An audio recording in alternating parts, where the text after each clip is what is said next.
ہمارے ملک پاکستان میں کچھ مہینے لوگ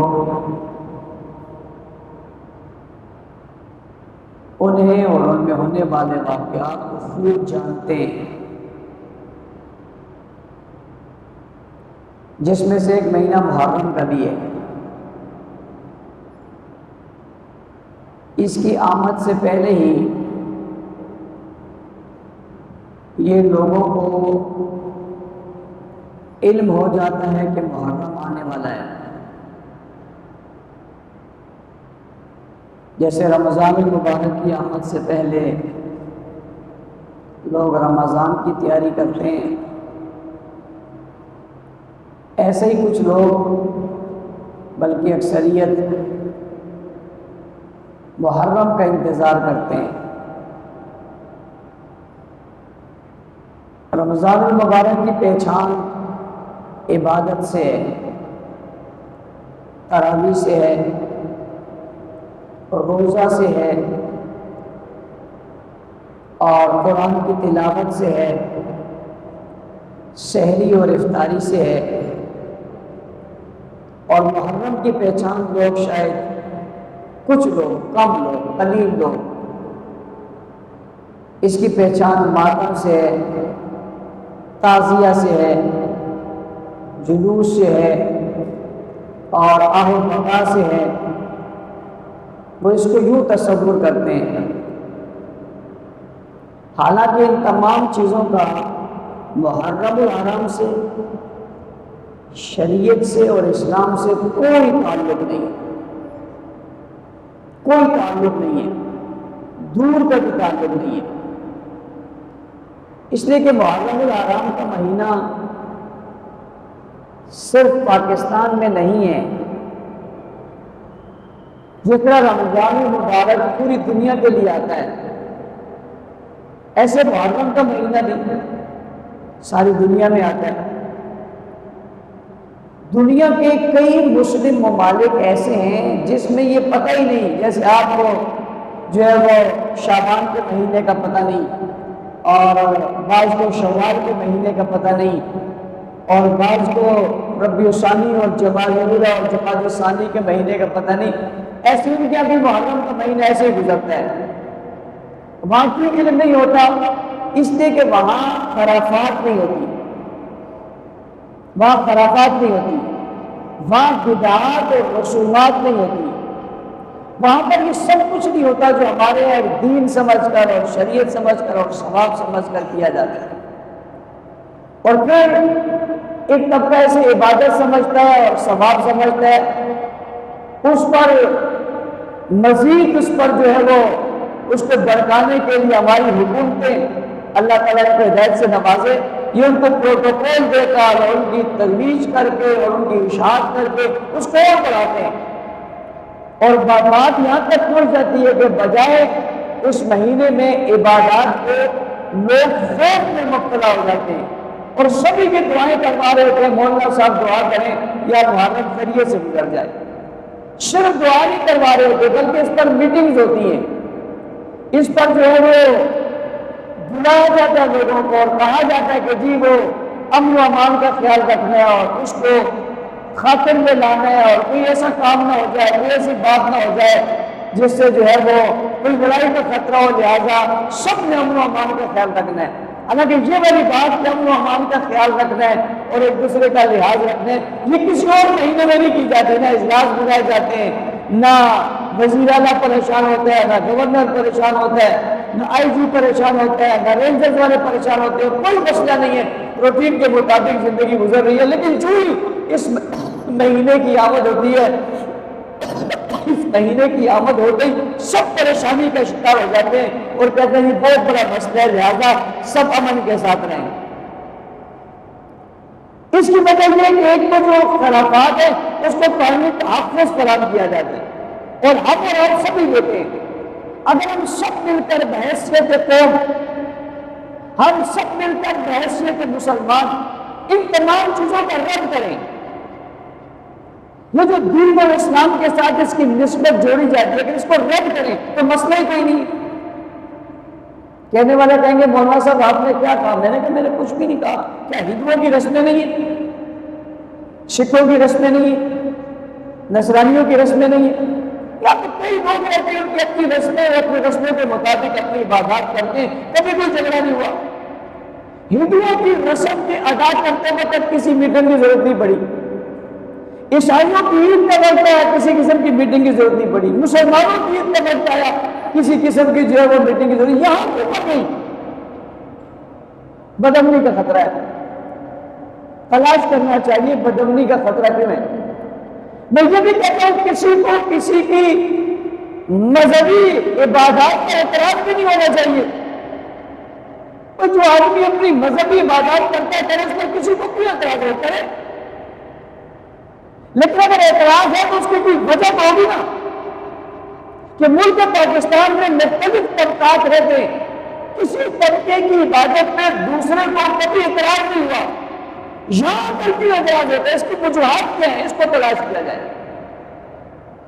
اس کی وجوہات بڑی واضح. وہ کیا ہے؟ وہ یہ کہ دنیا کے جتنے مذاہب ہیں ان کی عبادت خانوں میں، گرجا گھروں میں ہے، کلیساؤں میں، مذہبی مقامات پر ہے، چادر چار دیواری کے اندر ہے، یا اگر وہ باہر کسی کھلے میدان میں یعنی مثلاً عید کی نماز پڑھنا چاہ رہے ہیں تو وہ ہے. کہیں دنیا کے کسی مذہب میں ایسی کوئی عبادت نہیں ہے کہ جو بندہ عبادت اپنی کرے اور دروازے کسی اور پہ کرے. بھئی عبادت اس کی اور کسی اور کے دروازے پر جا کر کرے، عبادت اس کی اور کسی اور کے بازار میں جا کر کرے، عبادت کسی اور کی اور کسی اور کے عبادت خانے کے سامنے کھڑے کر کرے. ایسی دنیا میں کوئی عبادت نہیں ہے. آپ لوگ بھی دنیا گھومتے ہیں اور آج کل کے بڑا آسان ہو گیا ہے، آپ کے ہاتھ میں موبائل ہے، آپ سرچ کر لیجئے کیا کوئی ایسی عبادت ہے کہ بندہ عبادت کرے کہ عبادت میں کروں گا لیکن فلاں کے دروازے پر کروں گا اور فلاں گلی سے کروں گا اور فلاں چوک سے کروں گا اور فلاں بازار سے کروں گا، یہی عبادت کروں گا، اس کے علاوہ کوئی نہیں کروں گا. اور اگر اسے کہا جائے کہ تو یہاں عبادت نہ کرے، آپ کیا کرنے ہوتے ہیں؟ میں یہی کروں گا. تو اس سے پوچھا جائے گا کہ یہ عبادت کرنا عبادت ہے یا اس گلی میں آنا عبادت ہے، اس چوک میں گزرنا عبادت ہے؟ اور اگر اس چوک میں گزرنا عبادت ہے تو صرف تیرا عبادت ہے تو فلاں بازار والے کہتا ہے. تو عجیب بات ہے کہ اس کی عبادت اس گلی میں، اس کی عبادت اس گلی میں، اس کی عبادت اس بازار میں، اس کی عبادت اس بازار میں. ہر ایک کی عبادت ہے مگر مختلف بازاروں میں اور مختلف مقامات میں اگر وہ جگہ سے ہٹایا جائے تو کسی صورت ہٹنے کو تیار نہیں ہے، مرنے کو مارنے کو تیار ہے، ہٹنے کو تیار نہیں ہے. دنیا میں ایسی عبادت کسی مذہب میں موجود نہیں ہے، کسی مذہب میں موجود نہیں. وجہ کیا ہے کہ باقی سب عبادتیں ہوتی ہیں اور کوئی پریشانی نہیں ہوتی، اس پر کیوں ہوتی ہے؟ اس کی پہلی اور بنیادی وجہ یہ ہے کہ یہ عبادت دوسروں کے گھروں میں اور دوسروں کے دروازوں پر اور دوسروں کے بازاروں میں اور روڈوں اور چوکوں چوراہوں پر ہوتی ہے. یہ عبادت خانے میں وہ کرنے کو تیار نہیں ہے. تو میرا ایک سوال ہے بڑا سادہ سا، اگر عبادت خانے میں نہیں کرتے تو عبادت خانے بنائے کیوں ہیں؟ بھائی سمجھنے والی بات ہے، اگر عبادت خانے میں نہیں کرتے تو عبادت خانے بنائے کیوں ہیں؟ اور اگر عبادت خانے بنائے ہیں تو عبادت خانوں کے بعد عبادت کیوں ہے؟ اور اگر عبادت خانوں میں نہیں کرتے ہو تو عبادت خانوں کے بعد عبادت خانہ کیوں ہے؟ یہ بڑے سادہ سے سمپل سے سمجھنے کے سوال ہیں. یا کہ تم کو اب باقی ساری باتیں نہ، مثال کے طور پر نماز نہ ہے، جنازہ نہ ہے، دیگر اذانیں نہ ہے، آخر سال میں ایسا کون سا مسئلہ آ گیا کہ باقی ساری باتیں تم آئے اور محرم کی عبادات روک کرو گی؟ اس کی وجہ کیا ہے؟ اگر وہ اس کا جواب یہ دے کہ جناب محرم الحرام میں واقعہ ہوا تھا اور وہ واقعہ مسجد میں نہیں ہوا تھا، لہذا اس لیے ہم اس کو مسجد میں نہیں کرتے، یا مسجد میں نے کہہ دیا عبادت خانے میں نہیں ہوا تھا اس لیے ہم اس کو عبادت خانے میں نہیں کرتے، عبادت خانے سے باہر کرتے. تو وہ کہاں ہوا تھا بھائی؟ وہ کہاں ہوا تھا؟ کہتے ہیں کربلا میں، تو میں نے کہا کراچی کا کربلا سے کیا تعلق ہے؟ اگر وہ واقعہ کربلا میں ہوا تھا، جیسے جناب اپنی مثال میں نے کرنے کہیں گے آپ کہتے ہیں عبادت بار نہیں ہوتی، کیا یہ صفا مروا میں عبادت نہیں ہوتی؟ کیا یہ مینا مزدلفہ میں عبادت نہیں ہوتی؟ کیا یہ عرفات میں عبادت نہیں ہوتی؟ میں نے کہا عرفات کی عبادت عرفات میں ہی ہوتی ہے، کراچی میں نہیں ہوتی، لاہور میں نہیں ہوتی، کندہار میں نہیں ہوتی، کابل میں نہیں ہوتی۔ جو عبادت ہوتی ہے وہی ہوتی ہے۔ تم اگر کہتے ہو کہ یہ کربلا کی عبادت ہے تو پھر کربلا میں ہی ہونی چاہیے۔ ٹھیک ہے، کسی کی عبادت ہے وہ دنیا بھر سے قافلے بنائیں اور قافلے بنا کر چل پڑیں اور چلتے چلتے وہاں پہنچے، جو مرضی ہے کریں، کسی کو کوئی اعتراض نہیں۔ بھئی یہاں والے بھی جانا چاہے تو جائیں، ان کی جو سہولیات ہیں ہم حکومت سے مطالبہ کریں گے ان کے جانے کی تمام سہولیات میسر کی جائیں، آسانیاں دی جائیں تاکہ وہاں جا سکے اور وہاں جا کر اپنی رسمیں یعنی عبادتیں وہاں پر ادا کریں، اس لیے کہ واقعہ وہاں ہوا اور یہ عبادت وہاں کرنی چاہیے۔ اگر آپ یہ مثال دیتے ہو کہ جناب آپ بھی حج میں یہ کرتے ہو تو حج کی مثال دینے کے لیے ایک جگہ بھی مثال ہے، پھر آپ کو بھی ایک جگہ رکھنی چاہیے، آپ بھی وہی عبادت کریں اور وہیں پر یہ سب کچھ کریں جو آپ کو کرتے ہیں یہاں پر، اس لیے کہ عبادت کی جگہ ہونی چاہیے۔ تو پہلی وجہ یہ ہے بدنی کی اور انتشار کی اور اختلاف کی اور آپس میں جو ہے وہ الجھن کی، وہ وجہ یہ ہے کہ عبادت دوسروں کی جگہ پہ کرتے ہیں۔ ابھی دیکھیں، میں اگر آپ کہتے ہیں یہ آپ شیعہ کے خلاف ہیں تو میں اگلی بات کہتا ہوں یہ بحری بھی تو شیعہ ہے یا رفانی بھی تو شیعہ ہے، تو یہ بھی تو عبادات کرتے ہیں۔ کبھی ان کی عبادات اور مسلمانوں کی عبادات میں کوئی جھگڑا ہوا؟ کبھی نہیں ہوا۔ کبھی اس پر کوئی چکلش ہوئی ہو، کوئی حادثہ ہو گیا، کبھی بھی نہیں ہوا، اس لیے کہ وہ اپنی عبادت خانوں میں کرتے ہیں۔ ابھی میریوں کا بڑا آئے تھا اور اپنی عبادت خانے میں روزانہ کی نفل کی تو تھی، لیکن اگر آپ اٹھ کر کہیں نہیں میں عبادت بھی کروں گا ان کے دروازے پر کروں گا اور وہاں کھڑے کر کروں گا، تو ان کے دروازے پہ کیوں کرتے ہو، ان کی گلی میں کیوں کرتے ہو، ان کے بازار میں کیوں کرتے ہو؟ ہماری حکومتوں کو اور ہمارے اداروں کو اور ہماری انتظامیہ کو اللہ سمجھ ادا کرے کہ یہ مجبور عمل کرتے کہ نہیں جی نکلنے دیں ان کو، کیوں نکلنے دیں؟ کیا وجہ ہے؟ بس ان کی رسم ہے بات۔ اب جو آدمی اپنی کوئی رسم بنا لے گا پھر اسی رسم کے مطابق ہم چلیں گے۔ کوئی آدمی میرے گھر میں بیٹھ گیا، میری رسم ہے میں 3 دن آپ کے گھر میں بیٹھوں گا تو میں اس کے لیے گھر خالی کر دوں۔ کوئی آدمی میری گلی میں آ کے بیٹھ گیا آج آپ نہیں نکلیں گے میں نکلوں گا، کیوں تو نکلے گا؟ بھائی گلی میری ہے، رہتا بھی ہاں شریعت ہماری ہے۔ بھائی اس طرح اگر کوئی روزانہ نماز بھی کسی گلی میں پڑھے نا تو کوئی برداشت نہیں کرتا، کہتے ہیں بھائی نماز گھر پہ پڑھ یا مسجد میں پڑھ، میری گلی میں نماز کہہ کے پڑھتا ہے، یہ نماز پڑھنے کی جگہ۔ تو پہلی وجہ کیا ہے؟ پہلی وجہ ہے کہ عبادت خانے میں نہ ہو، روڈ اور چوک اور چوراہے پر ہو، دوسروں کی اکثریت جو ہے وہاں پر جا کر ہو۔ ایسی عبادت سے اختلاف اور جھگڑا اور لڑائی پیدا ہوتا ہے، بجائے اس کے کہ ان لوگوں کو دبایا جائے جن کے گھروں کے سامنے عبادت ہے، انہیں روکا جائے جو دوسروں کے گھروں کے سامنے عبادت کرتے ہیں۔ گھر والے کو، گلی والے کو، بازار والے کو دبانا یہ عقل مندی نہیں ہے، یہ درست عمل نہیں ہے، یہ لوگوں کے ساتھ حسن سلوک نہیں ہے، یہ حکومتی رٹ نہیں ہے، یہ حکومتی کام نہیں ہے، یہ زیادتی ہے، یہ ظلم ہے، یہ بے رحمی ہے، یہ ناانصافی ہے، اور اس سے اشتعال جنم لیتے لوگوں کے دلوں میں نفرتیں اور پیدا ہوتی ہیں اور نتیجہ نکلتا ہے کہ لوگ نفرت کے مارے ایک دوسرے سے لڑتے ہیں، اس لیے کہ دن تو گزر جائیں گے پھر انہوں نے وہی رہنا ہے اور وہ جو چکلش پیدا ہوگی وہ کیسے ختم ہوگی؟ تو محبت کے پیغام دینے والوں کو اصولوں کو دیکھنا چاہیے۔ تو پہلی بات جو میں نے عرض کی وہ ہے عبادت خانے میں نہ ہونا۔ دوسری بات، یہ پہلی بات جو میں نے کہی کہ دنیا کے کسی مذہب میں نہیں ہے، دنیا کے کسی مذہب میں نہیں ہے کہ آپ اپنی عبادت کسی اور کے دروازے پہ کریں۔ دوسری بات، ایک تو اپنی عبادت کے نام میں دوسرے کے دروازوں پہ آتے ہیں، پھر ان کے بڑوں کو، ان کے بزرگوں کو مقدسات کی توہین کرتے اور گالی دیتے اور برا بھلا کہتے۔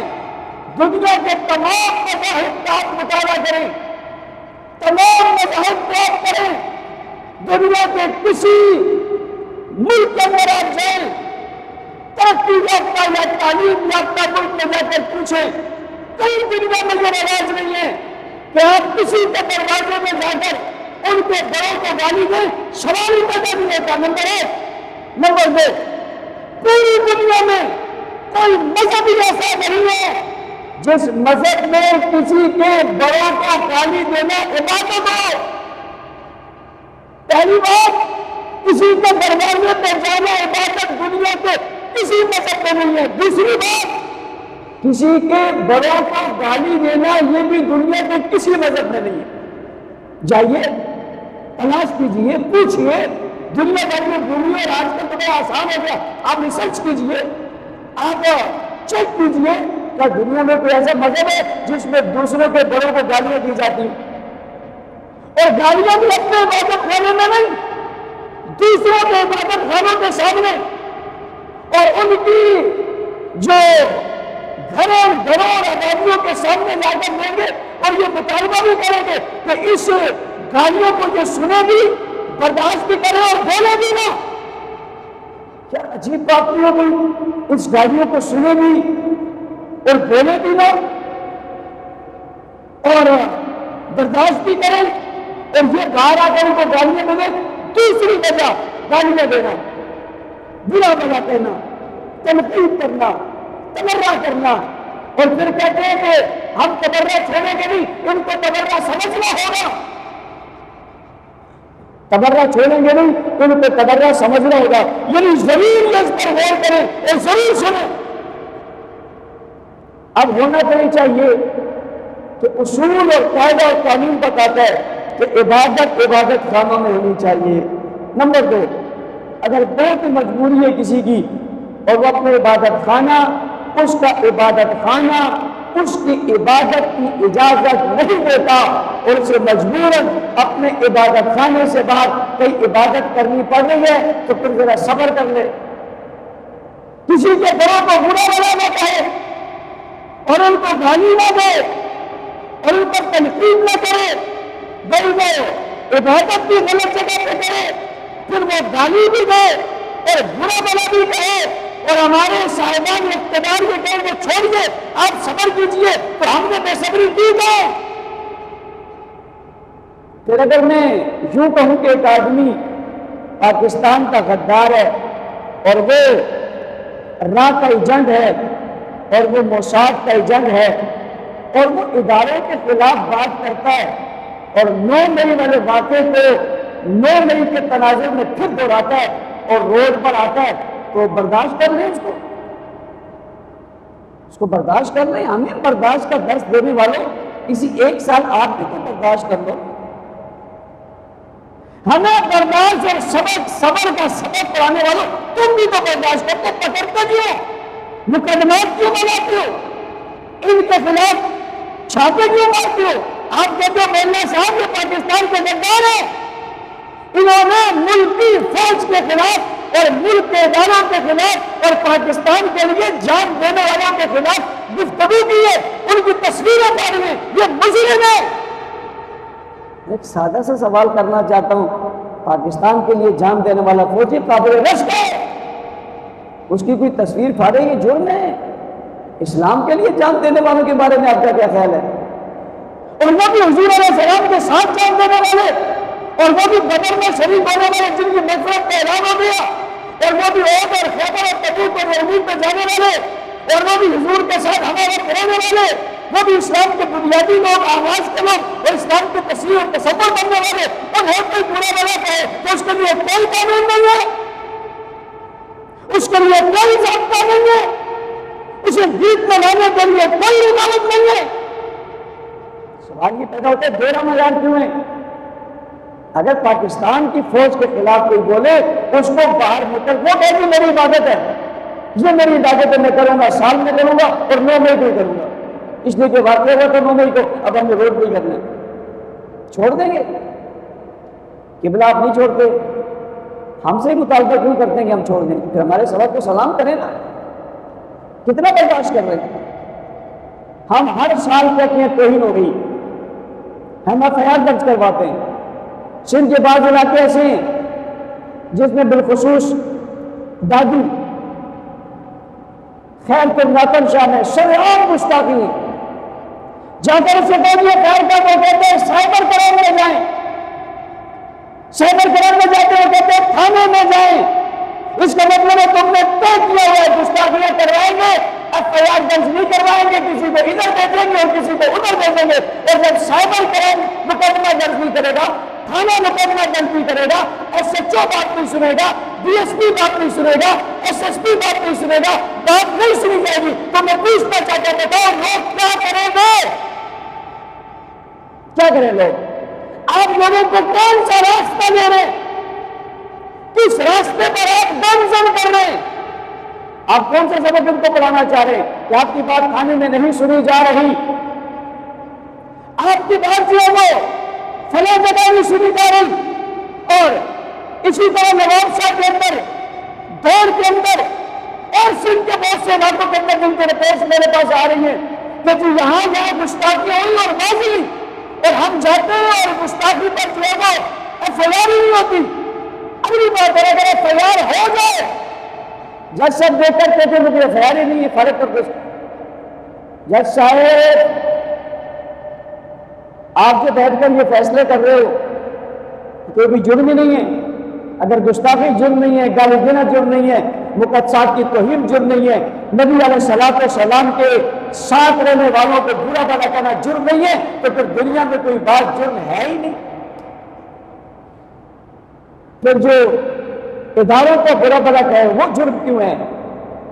پھر کوئی کسی کی تصویر پھاڑے تو وہ جرم کیوں ہے؟ پھر کوئی عدالت میں کھڑے کر آپ کے خلاف بات کرے تو یہ جرم کیا ہے؟ تمہارے خلاف بات ہو تو توہین عدالت ہے. رسول اللہ صلی اللہ علیہ وسلم کے ساتھ چلنے والوں کی توہین ہو تو یہ توہین نہیں ہے. تمہاری عدالت کا احترام ہے، عدالت عمر کا احترام نہیں ہے، سخاوت عثمان کا احترام نہیں ہے، شجاعت علی کا احترام نہیں ہے، صداقت ابو بکر کا احترام نہیں ہے، شہادت عثمان کا احترام نہیں ہے، سیاست معاویہ کا احترام نہیں ہے. تمہاری عزتیں ہیں، ان کی عزتیں نہیں ہیں. ان کی عزتوں کی وجہ سے تمہاری عزتیں. تو پہلی وجہ عبادت خانے کے باہر دی جاتی ہے. تیسری وجہ اس عبادت میں گالی دی جاتی ہے اور اس گالی کو عبادت کہا جاتا ہے، اور عبادت کہہ کر دوسروں کے جذبات سے کھیلا جاتا ہے، ان کے ساتھ جو ہے وہ ان کے جذبات کو برانگیختہ کیا جاتا ہے. یہ سبھی کچھ ہوتا ہے. جب تک یہ جرم نہیں رکیں گے یہ سلسلہ چلتا رہے گا. اور مزے کی بات، باوجود اس کے کہ ان جرائم کو روکنا چاہیے اور اس کا سدباب کرنا چاہیے، سالہ سال وہ جرائم بڑھتے چلے جا رہے ہیں، جرم بڑھتے جا رہے ہیں. میں سوال کرتا ہوں جرم کیوں بڑھتا ہے؟ اگر کسی ملک میں جرم بڑھتا ہے تو اس جرم بڑھنے کا ذمہ دار کون ہے؟ اتنی سی بات ہے، بڑی واضح سی بات ہے، کسی لوگوں کو میری باتیں سخت لگے گی. میں پوچھنا چاہتا ہوں اگر کسی ملک میں جرائم بڑھتے ہیں تو جرائم کا ذمہ دار کون ہے؟ قانون ہے، ارباب اقتدار ہے، ارباب ریاست ہے. جرم کیوں بڑھ رہا ہے؟ اور ہمارا ملک کہتے ہیں معیشت بڑی کمزور ہے، ہم دنیا کے مقروض ہیں، ہمارا ایک ایک بچہ مقروض ہے. میں ذرا پوچھنا چاہتا ہوں بتائیے نا، یکم سے لے کر 10 محرم تک کتنا خرچہ تم نے اس چیز پر کیا جو قانون میں اس کی کوئی حیثیت نہیں ہے؟ یعنی عبادت باہر ہوئی اور دوسروں کو گالیاں دی گئی اور قانون کی دھجیاں میں کری گئی اور آپ نے اس کے لیے پروٹوکول دیا اور اربوں روپے آپ نے اس پر لگوا دیے. ہم پوچھنا چاہتے ہیں، ہم ٹیکس دیتے ہیں، ہمارے ٹیکسوں میں یہ ملک چل رہا ہے، غریب کے ٹیکس پہ یہ ملک چل رہا ہے اور مزدور کے ٹیکس پہ ملک چل رہا ہے، تاجر کے ٹیکسوں پہ ملک. سوال کرنا چاہتے ہیں ہم، یہ ہمارا پیسہ آپ نے کیوں خرچ کیا؟ کیوں خرچ کیا؟ اس ملک میں بجلی نہیں گئی ہے، اس ملک میں پانی نہیں ملتا، اس ملک میں سوئی گیس نہیں ہے. نبی نے مجھے کہا کہ آپ کے جو مدرسے کے گیس کا بل 1,74,000 روپے آئے گا. یہ مہنگا کیوں؟ اس میں آپ ٹیکس لیتے ہیں. ٹیکس کس لیے لیتے ہیں؟ ایسی عبادات کو تحفظ فراہم کرنے کے لیے، لوگوں کو گالیاں دینے والے مذہب کا تحفظ کریے.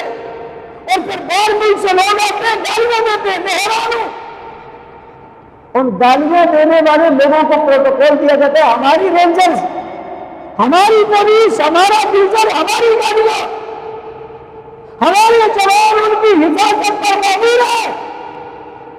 اور وہ کیا کر رہے ہیں؟ وہ مجلسوں میں گالیاں دے رہے ہیں، وہ آگ لگا رہے ہیں، وہ انتشار پھیلا رہے ہیں، ان سے پوچھنے والا ہی کوئی نہیں۔ 6 جائے تو انہیں روکا جاتا، ان پر پابندی لگائی جاتی، انہیں سرکاری جو ہے وہ گشت بنایا جا رہا ہے، انہیں پروٹوکول دیا جا رہا ہے، ملک کا وزیر داخلہ ان سے مل رہا ہے، ملک کا وزیر اعظم ان سے مل رہا ہے، ملک کا وزیر اعلیٰ ان سے مل رہا ہے۔ یہ کیا ہے؟ یہ کیا ہو رہا ہے؟ اس ملک کے ساتھ کون سا مذاق ہو رہا ہے؟ یہ لا الہ الا اللہ کی بنیاد پہ بنا تھا، اس کے ساتھ کون سا مذاق آپ کرنا چاہتے ہو اور کون سی روایت آپ قائم کرنا چاہتے ہو؟ کیا یہ ملک چلانے کے طریقے؟ بجائے اس کے کہ انہیں پکڑا جائے، انہیں گرفتار کیا جائے، انہیں چھوٹ دی جاتی ہے، اس کا مطلب ہے جرم بڑھایا جاتا ہے، جرائم بڑھائے جاتے ہیں، اور یہ چاہتے ہیں اس وجہ سے ملک میں خانہ جنگی ہو۔ علماء اہل سنت کا اللہ جزائے خیر دے، جو بارہا بجائے تصادم کا راستہ اختیار کیے، ہمیشہ وہ راستہ اختیار کرتے ہیں جس پر بات چیت کو بتاتے ہیں، ڈائلاگ ہوتے ہیں، انہیں بتاتے ہیں یہ غلط ہو رہا ہے، اسے روکو۔ لیکن میں سمجھتا ہوں اگر بارہا ہمارے کہنے کے باوجود نہیں روکیں گے تو ہم کے پیچھے بیٹھ جائیں گے کہ ٹھیک ہے جی یہ روک نہیں رہے، تو ہم تو ذمہ دار نہیں ہیں، جس کے جی میں جو آتا ہے کر لے، ہم روکنے میں ناکام رہے، تم روک لو۔ پھر نوجوان اٹھیں گے، پھر لوگ اٹھیں گے، پھر جذباتی طبقہ آئے گا، پھر یہ کہیں گے اب حالات خراب ہو رہے ہیں، حالات خراب ہونے کا ذمہ دار کون ہے؟ جڑ کو پکڑیے نا، اس جڑ کو پکڑ کر اس پر کنٹرول کیجیے، جب تک یہ کنٹرول نہیں ہوگا یہ ظلم بڑھتا رہے گا۔ ابھی ہماری عدالتوں کا حال یہ ہے کہ سپریم کورٹ میں ختم نبوت کا ایک کیس پیش ہوا۔ بھئی قادیانی کیا ہے؟ لوگ کہتے ہیں قادیانیت ایک مذہب ہے۔ کس نے کہہ دیا یہ مذہب ہے؟ حضور علیہ السلام کی ختم نبوت کا انکار مذہب ہے؟ ان کی مذہبی آزادی ہے، مذہبی آزادی ان کے لیے جن کا کوئی مذہب ہے۔ قادیانیت کا کوئی مذہب نہیں ہے۔ حضور علیہ السلام کے ختم نبوت کا انکار ہے، ایک آدمی کمرے میں بند کر کے بہت چند لوگوں کو جمع کر کے ختم نبوت کا انکار کرے تو اجازت ہے؟ کیا کہتا ہے پاکستان کا آئین؟ چھوڑیے ہماری بات، چھوڑیے قرآن و سنت کی بات، آئین پاکستان مانتے ہو؟ انہوں نے پابندی لگائی ہے کہ کوئی اپنی عبادت خانہ نہیں بنا سکتے، ایسی ظاہراً کوئی چیز نہیں کر سکتے۔ وہ کہتے ہیں ہم قرآن کریم کا ترجمہ چھاپیں اور غلط ترجمہ چھاپیں۔ میں پوچھنا چاہتا ہوں اگر کوئی آدمی ملک میں آئین پاکستان کو چھاپے اور آئین پاکستان سے انحراف کرتے ہوئے چھاپے، اس میں تبدیلی کرتے ہوئے چھاپے، پوچھنا چاہتے ہیں کہ اس کی اجازت ہے؟ سادہ سمپل سا سوال ہے، سپریم کورٹ سے، ہائی کورٹ سے، ججز سے، پڑھے لکھے لوگوں سے، طبقات سے معذرت کے ساتھ میں کوئی گستاخی نہیں کر رہا، میں پوچھنا چاہ رہا ہوں کوئی آئین پاکستان کی کتاب کو چھاپنا چاہتا ہے، غلط طریقے سے چھاپنا چاہتا ہے، اس کی تشریح غلط کر کے چھاپنا چاہتا ہے، آپ اجازت دیں گے؟ ابھی سپریم کورٹ کا فیصلہ آیا اور سپریم کورٹ کے فیصلے کے آنے کے بعد پھر سپریم کورٹ کی طرف سے وضاحت آئی کہ ہمارے اس فیصلے کی غلط تشریح کی جا رہی ہے۔ میں نے کہا کیا کہہ رہے ہو؟ کہتے ہمارے فیصلے کی غلط تشریح کی جا رہی ہے۔ میں نے کہا کرنے دو۔ کہتے کیوں؟ میں نے کہا تم جو کہتے ہو قرآن چھاپنے دو، تم جو کہتے ہو قرآن چھاپنے دو، اجازت ہم کا مذہب ہے، پھر ان کو بھی تشریح کرنے دو، وہ اپنی مرضی کی تشریح کریں، وہ تمہیں برداشت نہیں ہے کوئی اللہ کے کلام میں اپنی مرضی کی تشریح کر کے ختم نبوت کا انکار کرے، اسے کیسے اجازت ہوگی؟ یہی بات جب تمہارے اوپر آئے تو اپنے اوپر برداشت نہیں کرتے ہو۔ یہ قرآن پہ ہے، سنت پہ ہے، حدیث پہ ہے، حضور علیہ السلام کی ذات پہ ہے، صحابہ کرام پہ ہے، اہل بیت پہ ہے، یہ برداشت کیسے کر دیتے ہو؟ اسے روکو گے تم محفوظ رہو گے، اگر یہ محفوظ نہیں ہے تو اس ملک میں کوئی طبقہ بھی محفوظ رہ نہیں سکتا۔ ملک محفوظ ہوتے ہیں قانون اور ضابطوں کے ذریعے، آئین کے ذریعے۔ اس آئین کو مضبوط کرنا ہوگا۔ سپریم کورٹ نے وضاحت دی ہے، اب اس کی پوری وضاحت ہمارے سامنے نہیں آئی ہے، تفصیلی فیصلہ ہمارے سامنے نہیں ہے، اس لیے اس میں میں کوئی جو وہ بات نہیں کرنا چاہتا، لیکن اتنا ضرور کرنا چاہتا ہوں اس کے تفصیلی فیصلے میں اگر یہ بات آئی کہ قادیانیوں کو تحفظ فراہم کیا گیا یا ان کے لیے کوئی راستہ دینے کی کوشش کی گئی تو پاکستان کا بچہ ایسی کوئی بات ماننے کو تیار نہیں ہے جس پر ختم نبوت پر ایک لفظ اور ایک حرف دیا ہے۔ ایسا ہے یا نہیں ہے؟ ایسی کوئی بات ماننے کو تیار ہے؟ ایسی کوئی بات ماننے کو تیار ہے؟ ختم نبوت کے مسئلے پر کوئی کمپرومائز کرنے کو تیار ہے؟ کسی قسم کا کمپرومائز کرنے کو تیار نہیں ہے۔ مقدسات کی توہین برداشت کرنے کو قطعاً تیار نہیں ہے. ہم اس ملک کے وفادار ہیں اور وفا چاہتے ہیں، لیکن اگر کوئی اس طرح کہتا ہے کہ وہ اس ملک کے اندر ان شخصیات کی توہین کر کے اور ختم نبوت کا انکار کر کے صحابہ کرام کی توہین کر کے اس ملک کے اندر یہ کچھ کرنا چاہتا ہے، تو انشاءاللہ العزیز بحیثیت مسلمان اور بحیثیت پاکستانی ہمارا فرض ہے ہم اسے روکتے ہیں اور روکتے تھے اور روکتے رہیں گے انشاءاللہ. آگے 6 نمبر آ رہا ہے، 40واں آ رہا ہے، 40 آ رہی ہے. میں ایک سوال کر کے بات ختم کرنے لگا. یہ چیلم کس کو کہتے ہیں؟ آپ کے یہاں چیلم کس کو کہتے ہیں؟ ایک آدمی کے مر جانے کے بعد 40 دن ہو جائیں، اسی کو چیلم کہتے ہیں. میں آپ کے یہاں چیلم ہوتا ہے؟ ایک آدمی کے انتقال کے کتنے دنوں بعد چیلم ہوتا ہے؟ کتنے دنوں بعد؟ 40. چیلم ہر سال ہوتا ہے؟ میں شریعت اور اسلام کی بات نہیں کر رہا، میں جو رسم چل رہی ہے اس رسم کی بات کر رہا ہوں. اس رسم کے مطابق بھی کیا چیلم ہر سال ہوتا ہے؟ اس لیے کہ ہر سال وہی بندہ مرتا ہے کہ جب ہے شہید بھی ایک ہی جگہ ہوتا ہے، مرتا بھی ایک ہی جگہ ہے، دنیا سے رخصت بھی ایک مرتبہ ہوتا ہے ہر سال. چیلم کسے کہتے ہیں کہ 40 دن بعد اس کی ایک رسم منائی جاتی. پوچھنا چاہتا ہوں یہ سفر کی 20 تاریخ کو کس کا چیلم ہے؟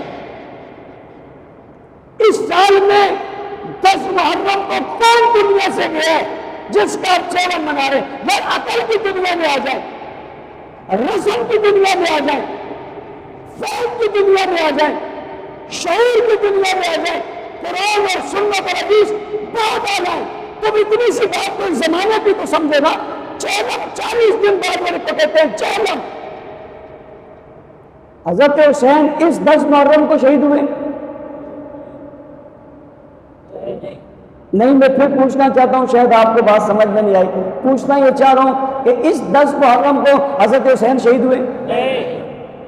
میں شیعہ جوانوں سے پوچھنا چاہتا ہوں، شیعہ جوانوں اپنے بڑوں سے پوچھو حضرت حسین اس 10 محرم کو شہید ہوئے یعنی 1446 ہجری کے 10 محرم میں شہید ہوئے؟ وہ بھی کہیں گے نہیں. تو کب ہوئے؟ 61 ہجری میں. کون سی ہجری میں؟ کتنی میں؟ 61 ہجری میں شہید ہوئے. ابھی کون سی ہجری ہے؟ 1446 ہجری. سال کتنے گزر گئے؟ 1380 کے قریب سال گزر گئے. 1380 سال بعد بھائی چیلم کس کو کہتے ہیں؟ چیلم. ادھر ادھر کی مت مارو، حاشیے تازیے مت ملو، منطق فلسفہ مت لو. پھر ایسا سوال ہے چیلم کا معنی بتاؤ کیا ہے؟ 40واں تو 40 دن ہوئے کس کے؟ اچھا میں ایک سوال اور اٹھانے لگا. سوال میرا یہ کہ ابھی 10 محرم گزرا، آگے چیلم آنے والا ہے، اس دوران جشن آ گیا. کیا آ گیا؟ اور اس جشن کو جشن آزادی کہتے ہیں، یعنی 14 اگست آئے گا. اب حکومت پاکستان کیا کرے گی؟ اس سال جشن ہوگا نہیں ہوگا؟ ابھی تو 40 بھی پورے نہیں ہوئے، شرم نہیں آتی جشن مناتے ہو؟ شیعہ جوانوں تم بتاؤ، تم کالج میں ہو، یونیورسٹی میں ہو، تم سرکاری محکموں میں ہو، تم افسر ہیں، تمہارے بڑے افسر ہیں، 14 اگست کو جشن منائیں گے نہیں منائیں گے؟ اگر منائیں گے تو شرم نہیں آئی؟ ابھی تو چیلم بھی نہیں آئے. وہ کہتے ہیں مولانا صاحب وہ تو 61 ہجری میں ہوا تھا، کوئی آج کا واقعہ تھوڑی ہے. میں نے کہا پھر چیلم کس کو بولتے ہیں؟ کل سے بھی تو سوچیں، آپ بھی تو سوچیں، آپ بھی تو پوچھیں، سوال تو کریں گے تو نہیں جو کہے کرتا چلا جائے. کچھ پوچھنے والا نہیں، پوچھا تو جائے گا نا، نظر تو ہوگی، کچھ تو ہوں گے تو دیکھ رہے ہوں گے نا. اس کو تو ٹولتے والے بھی تو ہیں، تمہارے پیچھے کرنے والے بھی تو ہیں. تم جہالت کے جتنے طریقے کرتے چلے جاؤ، پڑھا لکھا کرتا بھی تو موجود ہے. سوال ہے چیلم کس کو کہتے ہیں؟ اور پھر چیلم پر وہی خرچہ بنایا، پھر سے جلوس. بھائی چیلم پر میں نے تو یہ تو سنا تھا کہ لوگ بیگے پکاتے ہیں، بکرے ذبح کرتے ہیں. گائے ذبح کرتے ہیں، خیرات کرتے ہیں، لوگوں کو کھلاتے ہیں۔ یہ بھی کبھی آپ نے سنا کہ چیلم پر لوگ بات پڑے ہوں؟ اور ابھی نیا طریقہ ہے، پہلے بھاگتے تھے چپل پہن کے، اب چپل اتار کے بھاگنے لگے، اب نشی ہو گئی، اب بات ہو گیا۔ یار چہلم پر کوئی بات کرتا ہے؟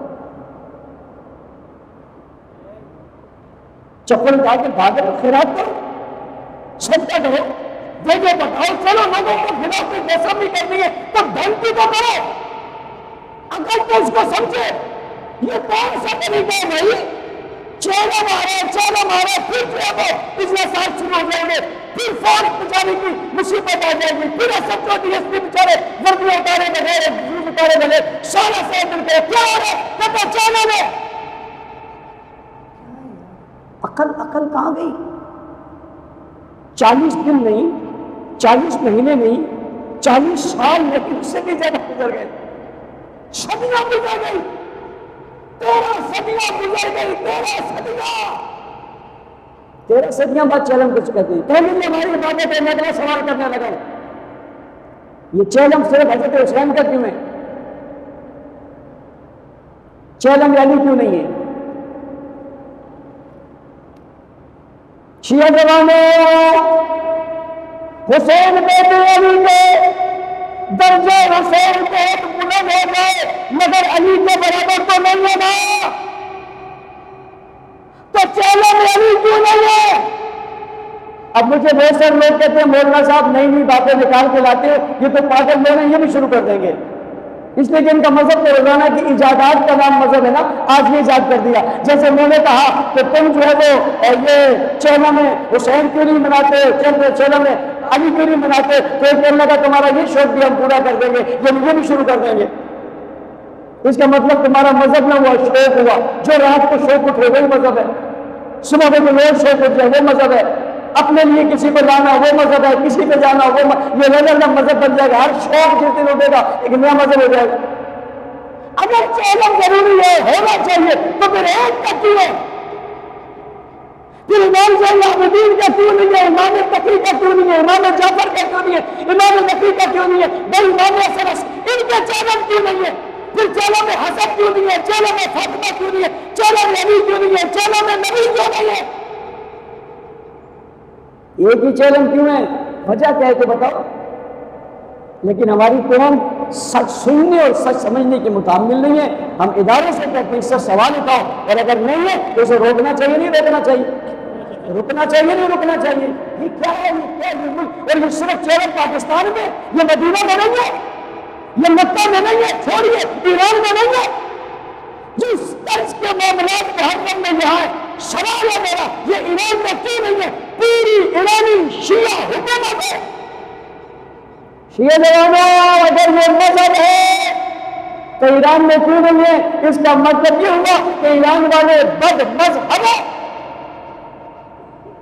اور جس جگہ میں تمہارا قرآن موجود ہے اس جگہ میں طرز پاکستان کا نہیں ہے، یعنی تمہاری عبادت کا طرز وہ نہیں ہے، تو پھر یہ کہا جائے نا کہ وہاں کے لوگ بد مذہب ہیں، وہ چہلم نہیں بنا رہے،